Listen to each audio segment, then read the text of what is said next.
Hey everyone, how's it going today? Today, I'm doing a 350,000 kilometer review on my 97 Chevy, or GMC Sierra actually, with a 350 Vortec engine. As you can see, I got 381,000 kilometers. This truck's been pretty good so far. I've owned it for at least a year. I've put almost about, at least almost 40,000 kilometers, almost 30,000 kilometers so far. So here's a quick review on these trucks. Well, these trucks, their styling and the way these trucks were built back in the from 88 to 98, these trucks were built to last. Sure, I mean they have some modern amenities, like for this truck it's an SLE.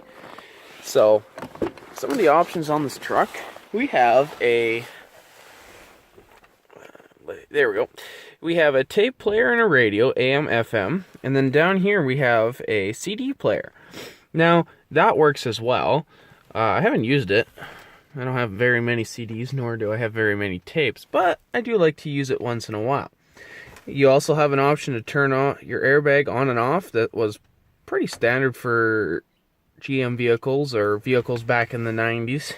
Have a cargo lamp, that works. It only works when the door is open, or I think it works when you have this slider button pushed all the way to turn on just the interior lights. Now these switches here, this switch, this is just interesting information. This is what someone would call a taillight phantom vehicle. You can turn off your taillights, so this would mean you got your running lights on, so let's go have a look at those. Now that turns on your side marker light and your park light down here. Now for the back, it just lights up your taillights. It'll light up your rear taillights, so there will be a bulb here and down here for your turn signal. As you can maybe see, it's on. These trucks had probably a little bit of trouble with their electrical, but not too big of a problem. So we'll turn that off. That is the door. That's the beeper, I guess you could say. It doesn't really beep, it just drones. So let's have a look at the engine and what I've replaced. Okay, so in order to keep one of these high mileage trucks in top working condition, you'll want to do your very basic regular maintenance like spark plugs, oil changes, and air filter. Well, for an air filter, I have a Canon air filter. Came already with the truck when I first purchased it. I purchased this truck at 300 when it had 326,000 kilometers, and now I'm at 350. Now that's quite a bit of mileage. So, with this bit of mileage I've got, what have I replaced so far?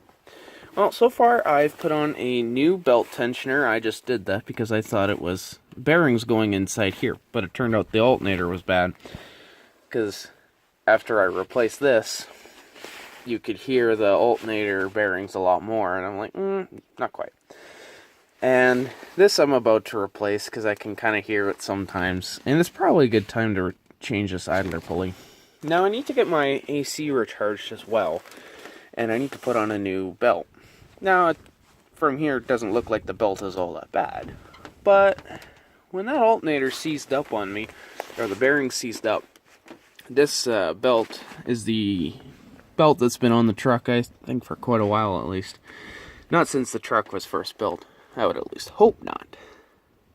But, you know, things that you'll want to take care of is your rad hoses. You see, this is kind of squishy.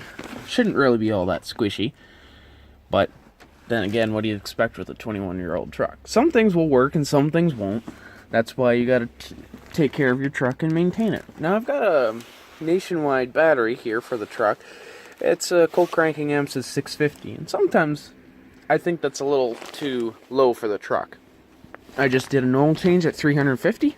I am running Pennzoil Platinum full synthetic 5W30. For those who experience low low oil pressure, you can run upwards of 5W40 in your truck, or 1030, whatever floats your boat.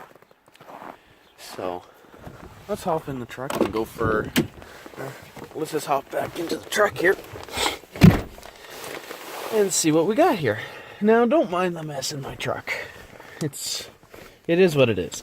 So, you got this really genius cup holder. This is garbage. I'll just put this back here. You got a genius cup holder. I actually like this. You can fold this in, tuck it right into the dash, and boom. Nothing else. But the disadvantage to this cup holder is as if this coffee cup was in here, and let's say I go around a turn pretty quickly, it's gonna fall out and spill, because I've had that happen multiple times. So I like to use this cup holder the most, because it's what I call, it's the driver's cup holder versus the passenger's cup holder. And it's nice that it tucks right into the excuse me for a second. It's nice that it really tucks into the dashboard like that. I really like that feature. So I'm just going to pull it out here. So this truck has a bench seat, which means this console right here flips right up. So my girlfriend can sit beside me, and another person can sit right beside me. This is what you'll see in a single cab truck. Although I don't think you'll really have this option in those trucks. Another thing is that on this truck, there is only one other door that opens, and that is on the passenger side. This is the extended cab 3-door model, so you'll have the passenger door open, and you'll have that door open. Now, I've never had any trouble with that door, but these doors, they were dragging a little bit. And a common problem with these trucks, if you're looking to buy one, is that the door handles, they like to break after so many years. So you're going to expect to probably replace at least 1 to 2 in your lifetime or ownership of the vehicle. Now, these little side markers down here, these are supposed to light up with the truck at night. They're supposed to have a regular working bulb in them. And now if we go over to the driver's side and have a look at, this is my mirror controller, and I bought it this way. It kind of came this way. It didn't work very well, so I had to take a pair of pliers and turn it so I could adjust my mirrors to what I like. Now, another thing with these trucks is the fuel gauge. Some of them you'll see they'll spaz out, whereas some of them they'll just wobble back and forth, and that's fine. With my truck here, it being a fairly high mileage truck, I like to use Slick 50 in the truck. I added a little bit to the truck just after my oil change, and it does smoothen out the idle a little bit. It does make the truck just a little more easier to drive. I mean, before then it was fine, but it has a bit of a shake to it, and I know that's common with older trucks. They'll have a little bit of a shake because they're running a little rough. So that kind of helps, help the motor to run a little smoother. And this is what I had in the truck before. So I had Quaker State Defy, high mileage, 10W30 synthetic blend motor oil. I was pretty impressed with that.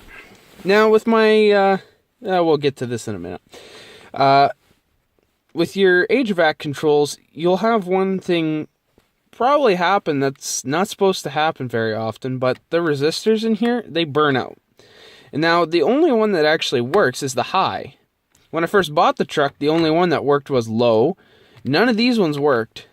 And then all of a sudden, low stopped working. And then we went to here, and it worked there for a while. Then this one never really works. But high has always worked for me.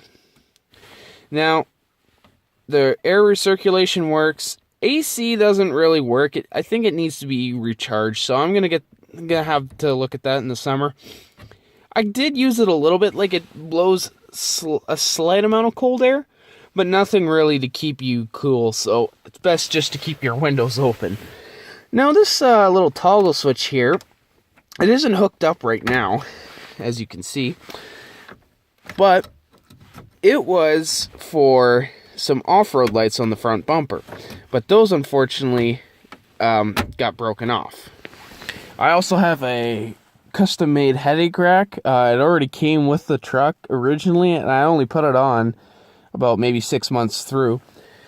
And I like it there because it protects the rear window, especially if anyone's going to try to break into your truck. It's a little harder for them to get in there, even though you can just twist it off. So let's go have a look at something else here. Now, another common problem with these trucks is your tailgate. See, your tailgate doesn't want to open very well. See, just like this. I usually don't have any problems, but I haven't opened it for a while.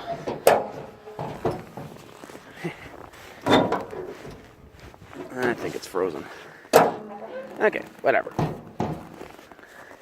Well, we won't fiddle around with it, but that's one of the issues. The rods that get bent, or they stretch out a little. Now, rust is a fairly big problem with these trucks. I got a little bit of rust holes in the back of my bumper here, and that's alright, because I'm going to replace the rear bumper anyways. Now, these, I don't know much about the story about these. These must fall out a lot, because this one just fell out one day and I haven't found it. I probably will never find it again.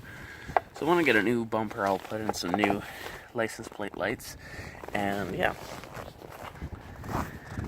So for this truck's age and its, mileage, it's in actually pretty good condition. Of course, we do have some rust spots. There's one that poked through. That's pretty much the only other one. We got a little bit of road rash on the front of the box here. Down here, we got a little bit of a dent in the door. That was like that already, and I can see it's starting to get a little bit of rust. But that's common with these trucks. These tires that I'm running, these are 245 75 16 winter tires, Canadian Tire Motor Masters. I have the original rims for the truck, and they are sitting in the garage. Now, another one of these things that these trucks really like to do is their fuel pumps. Sometimes the fuel pumps go out on these trucks, and sometimes they don't. So, what has my experience been with this truck? It's been very good. It's very reliable. You don't have to plug it in all the time, but if you don't, you're gonna sit there and let it warm up for a little bit.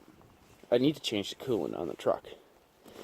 Now, when it comes to, reliability and its toughness, these are the trucks. These trucks are going for high dollar nowadays. They're upsale value. If you can find a truck like this, let's just say you found a truck like this, let's eliminate the rust. Perfect body paint, never been touched. What do you think this truck would go for? Oh, I can already tell you, at least 5,000 to 6,000, easily, if not 7,000. I seen one online for, it didn't even have 200,000 on it yet, and the guy wanted 10 grand for it. And I'm like, well, if I was in the market for that, I would totally have paid that. Now, another little issue is, if you can see these wires down here, I had a little issue with one of the connectors down there. My running tail light wire had kind of broken off and corroded right off, and so I kind of fixed that. And let's just say, if you're going to do trailer wiring on your truck to tow any trailers with these ones, make sure you do it right. I bought some cheap trailer wires, and I ended up blowing about 5 fuses altogether. Now, it's not the truck's fault, that was my fault. But this truck, for 350,000 kilometers, it's been quite the journey in 1 year with the truck. Starting out at 326, that's not so bad. I only have had to replace one distributor on the truck, and that was due to the fact that somehow, the oil, or for the truck sitting for a few years before I bought it, obviously the oil hadn't been changed, and I didn't realize that. And then I changed the oil, and a few months later, the distributor went out, stripped all the gears. Now, if someone's going to ask me, well, how do you know the cam's okay? Well, the cam gear teeth are much tougher than the distributor's teeth. And also, I had to take out the cats on this because, there was only one cat left on this truck. So, all in all, would I buy another one of these trucks? Would I put more money into this truck? Oh, heck yeah. I like these trucks. My grandfather had a truck like this, and I wished I could have kept it. But this is kind of in memory of him. But yes, I would buy another one of these trucks. Will I sell this truck? No. Never. It's my first truck, and really my first owned vehicle. So I'm going to keep it for as long as I can. Anyways, thanks for watching my video. If you have any questions, leave a comment down in the comments below. Have yourselves a nice day.